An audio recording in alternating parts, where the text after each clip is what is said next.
자, 사람이 감옥에 갇히게 되면 할 수 있는 게 아무것도 없습니다.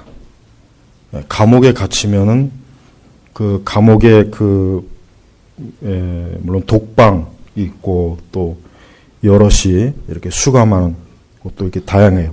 크기는 다양하지만 어쨌든 감옥에 있으면은 이렇게 할 수 있는 게 거의 없어요. 그저 뭐 가만히 앉아 있던가 앉아서 뭐 책을 보던가. 그래서 대체로 이 감옥에 들어가면 사람이 좀 성숙해집니다. 감옥에 들어오면. 왜냐하면 생각을 많이 하게 되니까. 그 안에 있으면은 다른 것에 생각을 빼앗기질 않게 되잖아요. 강제적으로. 그 안에 있으면 생각을 많이 하게 돼요. 뭐 내가 왜 여기 들어왔을까? 뭐 이랬을까? 어떤 여러 가지 생각들을 많이 해요. 그래서 이 감옥에 갔다 오면은 참 물론 뭐 좋은 건 아니지만 그 안에 들어갔다 오면은 확실히 이 세상을 아마 좀 더 다르게 이렇게 볼 수 있는 그런 관점이 생깁니다.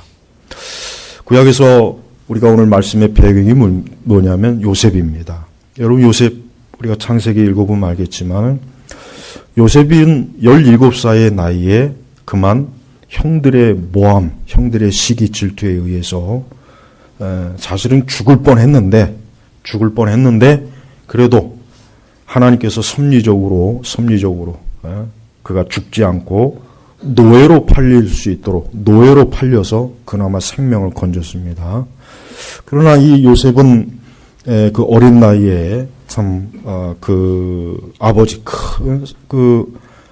야곱으로부터 얼마나 사랑을 많이 받습니까? 이제 그게 형들에게 시기 질투를 일으켜서 저 요셉을 어떻게 하면 아주 눈에 가시처럼 여기다가 결국은 노예로 팔렸단 말이에요. 근데 요셉은 그 애굽에 가서도 그 어린 나이에 참 기특한 게 그 어린 나이에 이렇게 노예로 팔렸으면 그냥 절망하고 낙심하고 이제 끝났구나. 이제 내가 여기서 죽는구나. 어떻게 그랬을 법한데 요셉은 그곳에 가서도 하나님을 경외한 일관된 삶을 살았어요. 네, 일관된. 우선 요셉이 그 보디발이라고 하는 애굽의 아주 권력자의 집에 들어가서 아주 충성된 그 집에 아주 충성된 사람으로 정직하고 온전해서 인정을 받아서 결국은 그 집을 총 주관하는 책임의 자리에 올랐죠. 또 그 보디발의 아내가 그렇게 참 정욕의 유혹을 하는 것도 정말 단호하게 뿌리치고 이겨냈죠. 그러면서 하나님 보시는 앞에서 내가 어떻게 이러한 죄를 지을 수 있겠느냐. 그러니까 이 요셉이 어린 나이지만 사실 상당히 그 신앙이었대요. 하나님 중심적이었어요. 여러분 이게 중요한 거예요. 우리는 은연중에 우리는 핑계를 대요. 난 이래서 기도를 못했어요. 난 이래서 예배가 안 돼요. 난 이래서 하나님 잘 믿을 수가 없었어요. 난 이래서 경건하게 살기가 힘들었어요. 난 이래서 하나님 뜻대로. 그러나 요셉은 그게 없었어요. 요셉의 일생을 쭉 기록을 보면 요셉은 어떤 자기가 어디에 가서 어떤 형편에 처해도 요셉은 어때요? 하나님을 경외해야 된다고 그 하나는 변함이 없었어요. 그래가지고 그 보디발 아내에게 또 모함을 당했죠. 오히려 역모함. 요즘 꽃뱀 우리나라에 꽃뱀이 한참 왕성하게 좀 번성하고 있잖아요. 우리 한국 사회 꽃뱀들이 오히려 역모함을 당했단 말이에요. 그럼 굉장히 억울할 거 아니에요. 그러면은 하나님 내가 하나님 경외하는 것 때문에 이렇게 이랬는데 경외하다가 이렇게 됐는데 이게 뭐냐고 내가 또 노예로 팔려온 것도 부족해서 내가 이렇게 모함을 당해서 또 감옥에까지 내가 와야 되나. 요셉은 그런 원망이 없었어요. 핑계가 없어요. 그는 감옥에 들어가서도 그는 어때요? 성실함과 진실함으로. 그러니까 거기서도 인정을 받아갖고 어때요? 거기서도 간수가 요셉에게 그 감옥에를 다 그냥 뭐 책임질 수 있도록. 여러분, 이 신앙이 좋으냐 나쁘냐가 언제 드러나냐면 그 신앙이 환경과 여건에 영향을 받지 않고 일관되게 하나님을 믿을 때 그게 진실한 신앙이에요. 네. 그러니까 어떠한 상황이라도 내가 하나님을 경외하는 것은 전혀 문제가 없어야 돼요. 나는 이래서 난 하나님을 경외하기 힘들었어요. 난 이래서 신앙생활하기 힘들었어요. 그게 간편하거든요. 쉽잖아요. 얼마든지 핑계 댈 수 있고. 뭐 하나님도 이해하시겠지 뭐. 하나님도 다 아시겠지. 그게 지금 우리 세대 복음주의 신앙인들이 은연중에 갖고 있는 대단히 잘못된 거예요. 대단히 잘못된 거라고. 그러니까 일관된 신앙이 중요한 거예요. 어떠한 상황이나 여건에서도 내 신앙, 내가 하나님을 믿는 신앙은 변함이 없이 계속해서 하나님을 경외하고 하나님 앞에서 온전하고 거룩하고 경건하고 이런 그 신앙은 조금도 어때요? 더럽혀지지 않는 것. 이게 바로 요셉의 신앙이에요.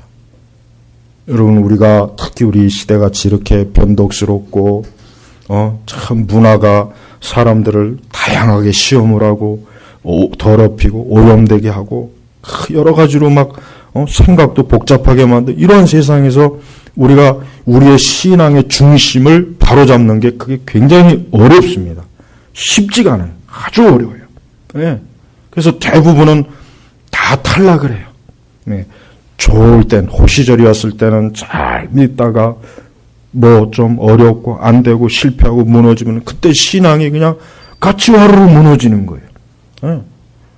요셉도 그래요. 아버지 품에 있을 때는 모든 게 아버지의 돌봄을 받아서 부족함도 없고 그러다가 형들의 모함을 받고 애굽에 팔렸어요. 그러면은 아이고 이제 뭐 하나님이 계시면 내가 왜 이렇게 됐을까? 하나님이 계시면 내가 왜 이렇게 애굽으로 팔려왔을까? 하나님이 계시면 내가 왜 이렇게 감옥에 또 들어왔을까? 하나님이 계시면 아이고 내가 내 아버지가 믿는 하나님, 내 할아버지가 믿는 하나님, 난 이제 안 믿을란다.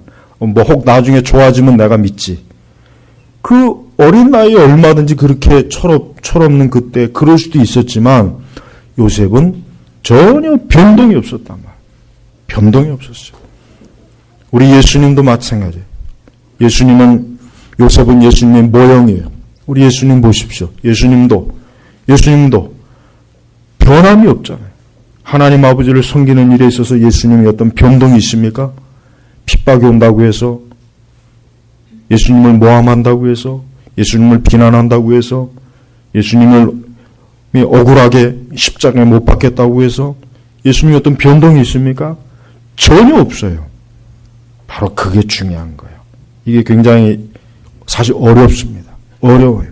그러니까 우리 성도 여러분, 내 신앙이 변동이 없어야 돼요. 변함이 없어야 돼요. 내가 하는 모든 것이 안 되고 진짜 죽을 써도 그래도 내가 믿는 하나님에 대해서는 난 그분을 신뢰하고 내가 그분을 의지하고 그분이 나를 사랑하고 그분이 나와 함께 하시는 것은 난 전혀 의심하지 않는다. 이게 일관된 믿음이라면 요셉이 그런 믿음을 갖고 있어야 돼요. 뭐예요? 아브라함 때부터 이삭 때부터 야곱 때부터 언약의 하나님, 약속하신 하나님, 그 믿음이 요셉에게 살아 있었던 거예요. 그러니까 자기가 비록 요셉 그 애굽의 그런 식의 지금 참 정말 굉장히 깊은 늪에 빠져 있지만 약속하신 하나님, 내 증조부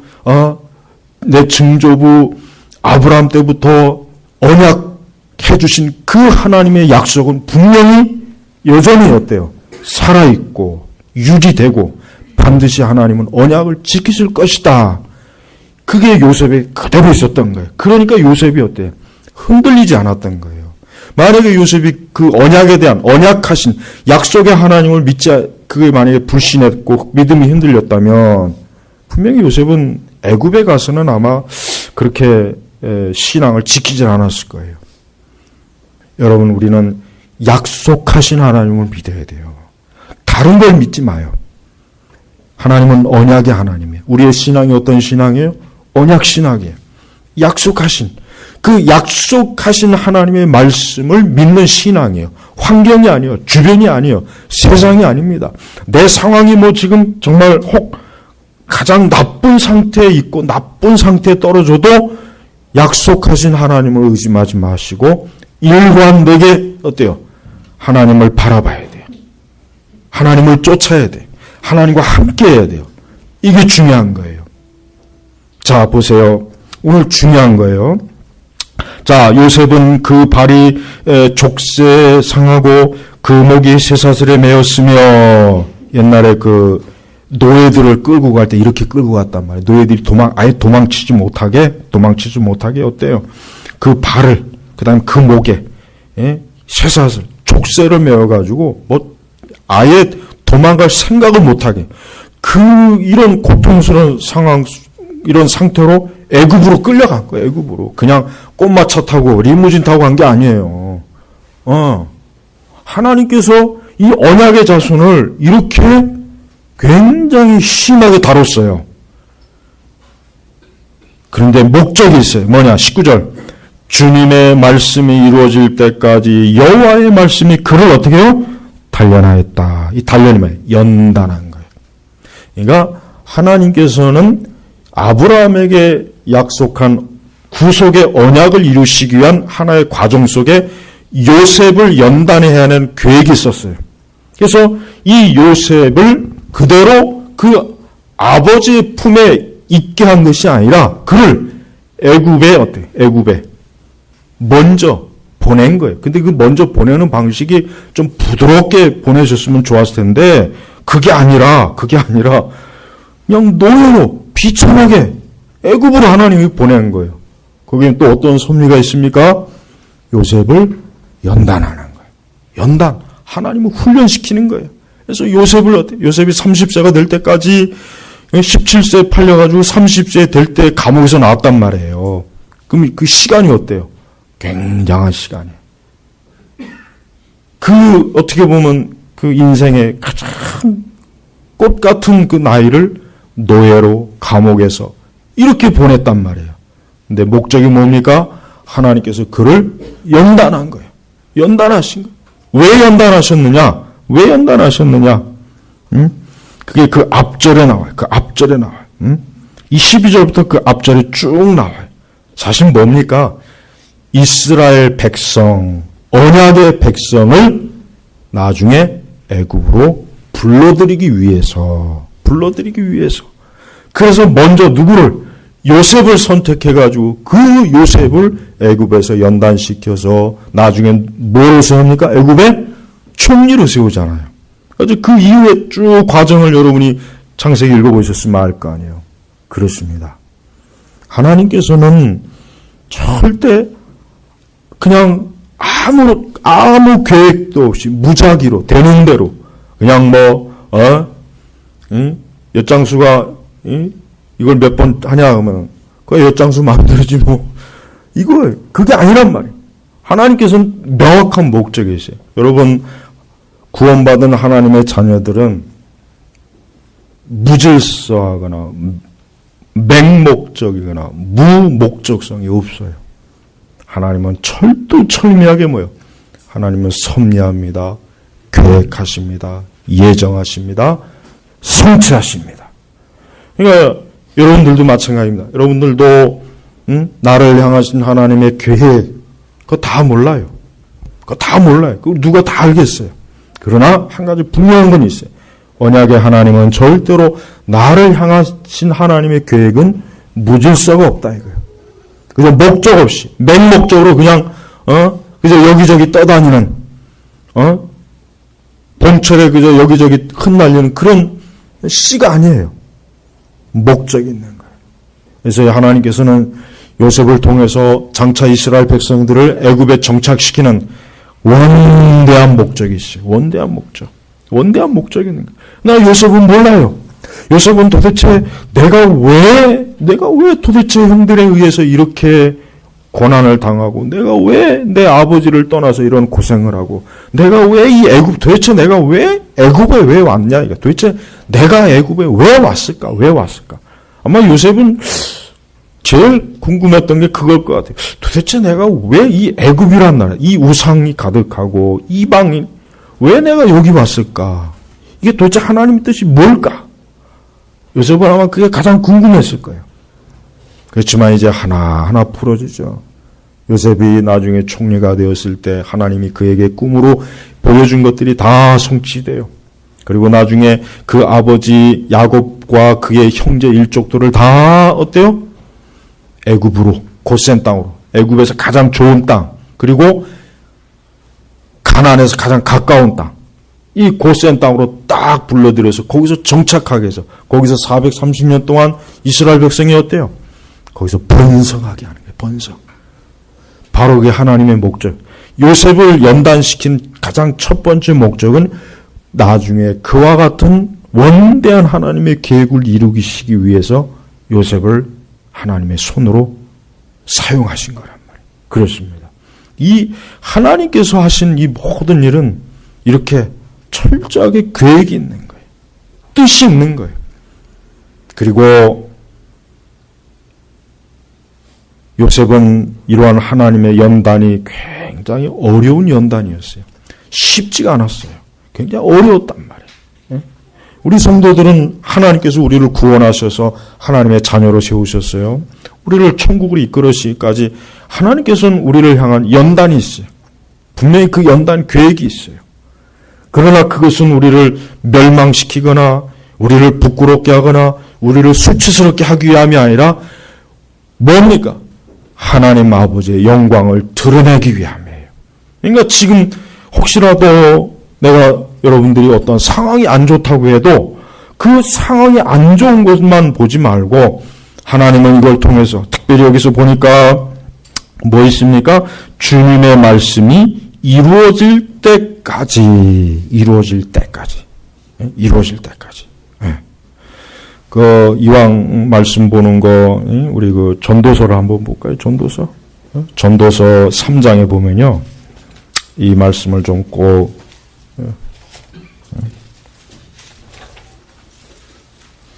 나중에 이 말씀을 가지고 별도로 말씀을 증거하겠지만, 자, 우리 전도서 3장 1절에서 우리 8절, 우리 한번 교독으로 읽어보죠. 이거 잘 보세요. 자, 1절 제가 먼저 읽습니다. 해 아래의 모든 것에는 시기가 있고 모든 목적에, 여기 모든 여러분들이 지금 어떤 목적이 있죠? 어떤 목적이 있습니까? 다 여기 다 들어가요. 집 나간 강아지 돌아오는 것도, 집 떠난 고양이 돌아오는 것도, 사업이 다시 일어나는 것도, 가정이 회복되는 것도, 결혼도 다 여기 다 들어가죠. 안 들어가는 게 없어요. 모든 목적을 이룰 때가 있으니 2절 읽어보십시오.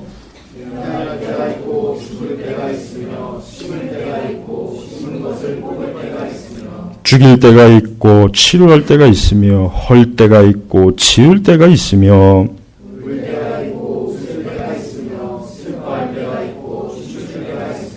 돌을 던져버릴 때가 있고 돌을 모을 때가 있으며 껴안을 때가 있고 껴안은 것을 멀리할 때가 있으며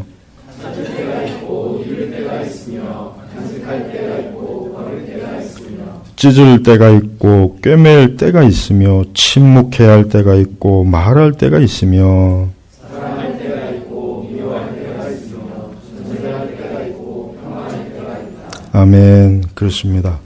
이 세상 모든 해 아래는요, 이 때라는 건 뭘 얘기하냐면 하나님의 섭리적 작용을 얘기하는 거예요. 하나님의 섭리적 손길이에요. 그러니까 성도는 절대로 애걸복걸할 필요 없어요.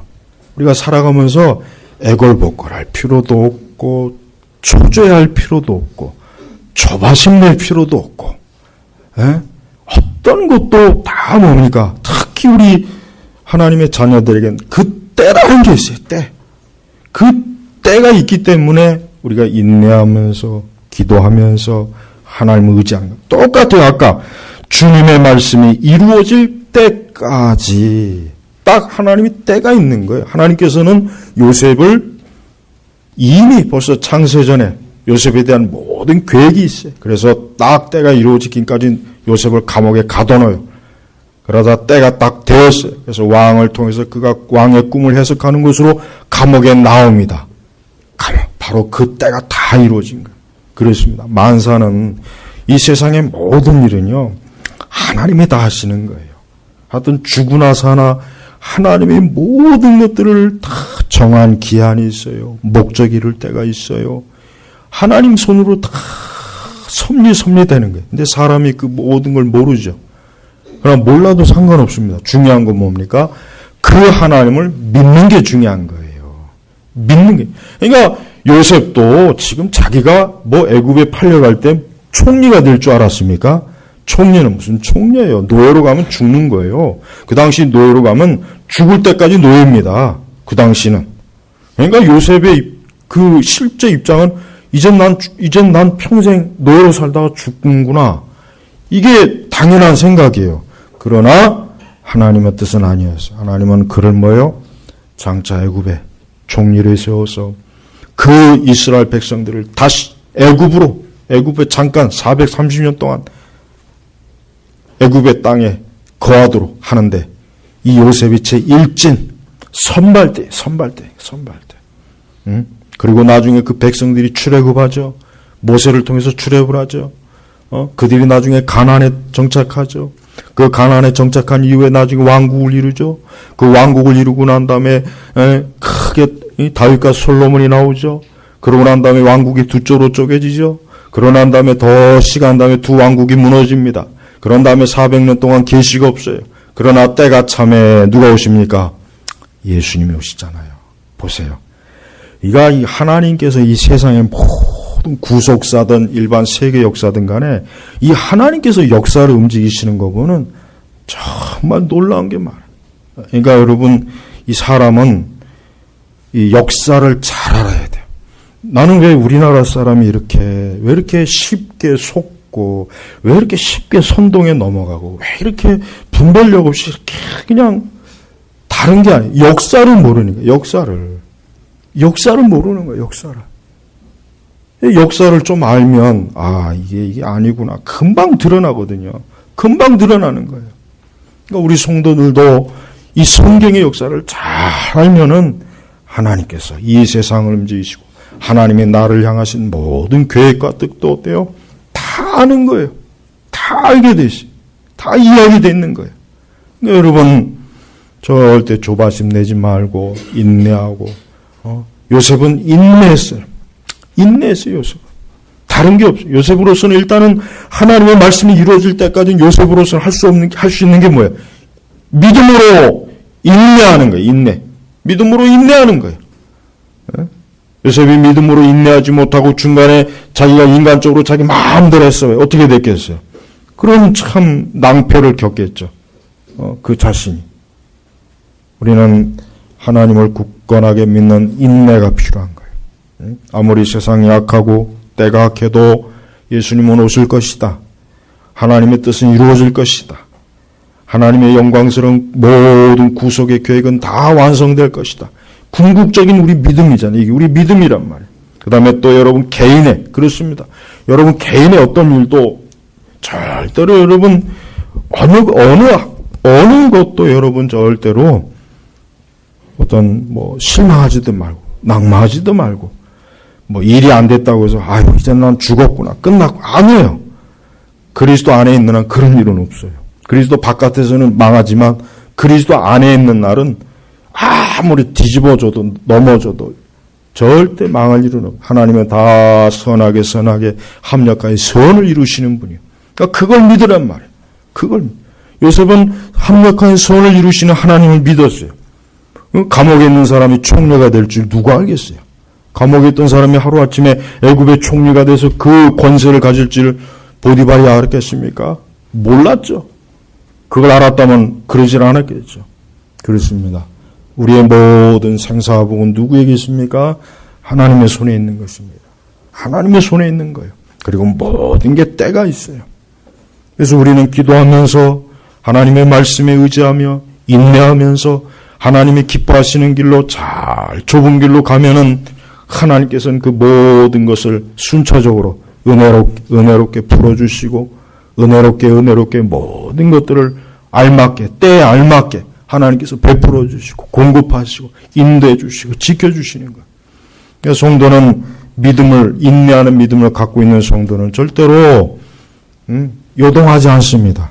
절대로 요동하지 않아요. 어떤 현실에 이런 걸 보면서 그것 때문에 깊은 한숨을 쉴 이유가 없어요. 왜요?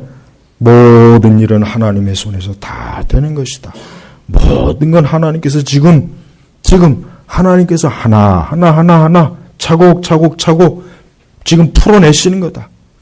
여러분이 옛날에 저도 이게 뭐 어릴 때 보면 실타래가 있잖아요. 그러면 실타래를 막 풀라. 하다 안 되면 어떻게 가위로 그냥 다 잘라버려. 가위로 확 잘라버려가지고 그냥. 그럼 하루아침에 그냥 다 풀어지잖아요. 근데 그러면 안 되죠. 그럼 실은 못 쓰잖아요. 그러면.